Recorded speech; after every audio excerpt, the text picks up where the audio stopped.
been persistent rumors that alien wreckage and remains from Roswell, New Mexico were stored in Hangar 18 at Wright-Patterson Air Force Base, Ohio.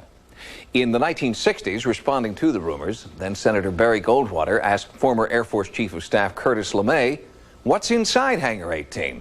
According to Goldwater, LeMay said, "Don't ever ask me that question again." But Sightings is asking, what is inside Hangar 18?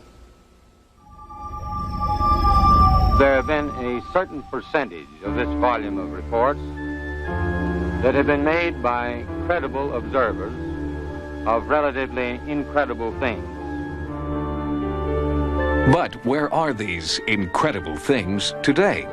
There is a long and voluminous paper trail of evidence that points in one direction, that points to a top-secret location known as Hangar 18 at Wright-Patterson Air Force Base in Dayton, Ohio. Many UFO researchers believe that at one time, wreckage from Roswell and other UFO crash sites, as well as the bodies of alien beings, were brought here for underground storage. Of course, the Air Force denies these charges, but ufologists counter that their denials are a prime example of the fox watching the henhouse door.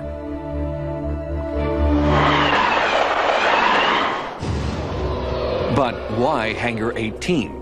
When there were desert bases much closer to the original crash sites? Why truck the wreckage to a base thousands of miles away?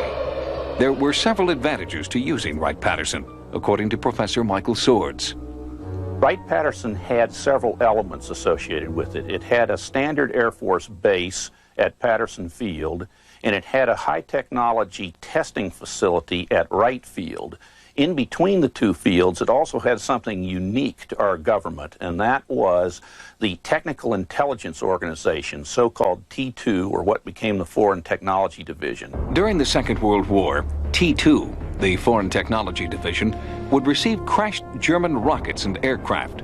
Their job was to reverse engineer the craft. T2's quarters were allegedly far underground in a maze of secret laboratories at Wright-Patterson. This is the sort of division that would have been appropriate to use for the investigation of UFO research and ultimately became the home for Project Sign and Blue Book. Rumors of UFO secrets being kept here have become part of Dayton, Ohio folklore. In a series of news reports, local anchor Carl Day set out to determine if any of the rumors were true. Well, recently we investigated the rumors about Hangar 18 and in particular the Roswell connection to Wright-Patterson. In July 1947, eyewitnesses at the Roswell crash site saw military personnel load wreckage onto trucks and cart it away. Destination unknown. We found that the wreckage from Roswell, probably, at least part of it, did arrive at Wright-Patterson around that time. What happened to it? We couldn't find any record of that. We found that was sort of interesting. If, as the Air Force maintains, the wreckage was a weather balloon, why would it be transported via secret convoy from Roswell to Dayton? And once there, why would all record of a weather balloon retrieval disappear? The answer may lie here with Alfred Ledding, an engineer who, upon his retirement from T2, received a U.S. patent for this strange flying saucer design.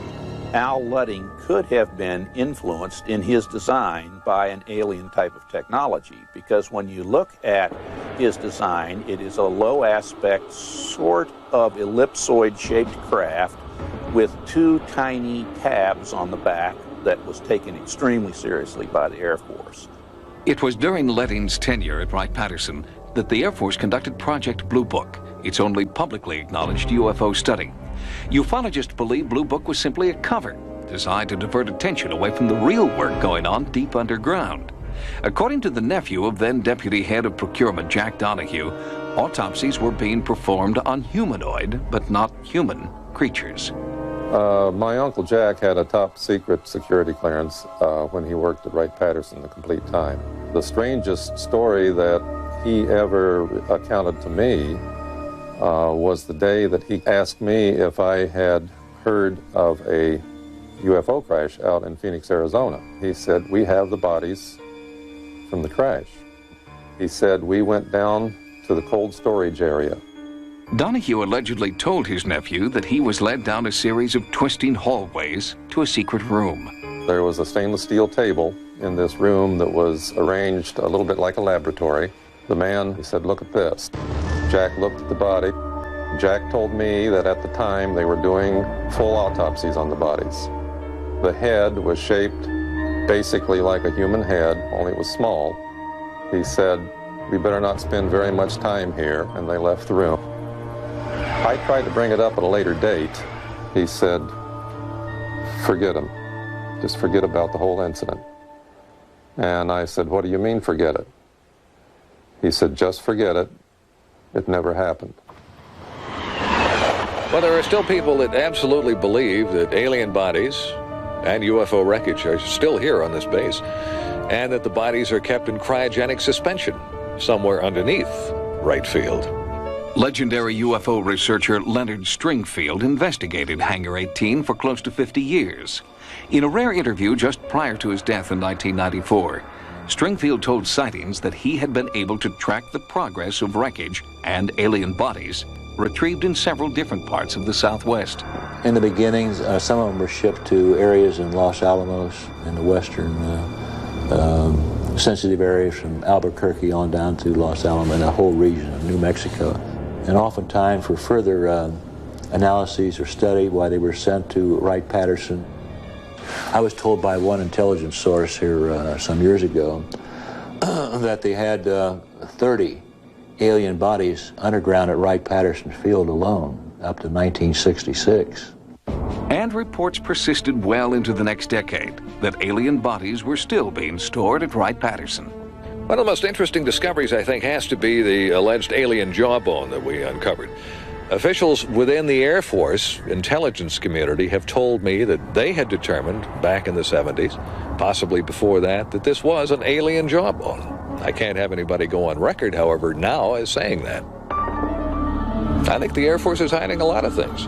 They are developing here on this base a lot of super secret weapon systems for the future. Those should be kept secret. They did issue a statement, though, that there are no aliens or UFO pieces on this base now.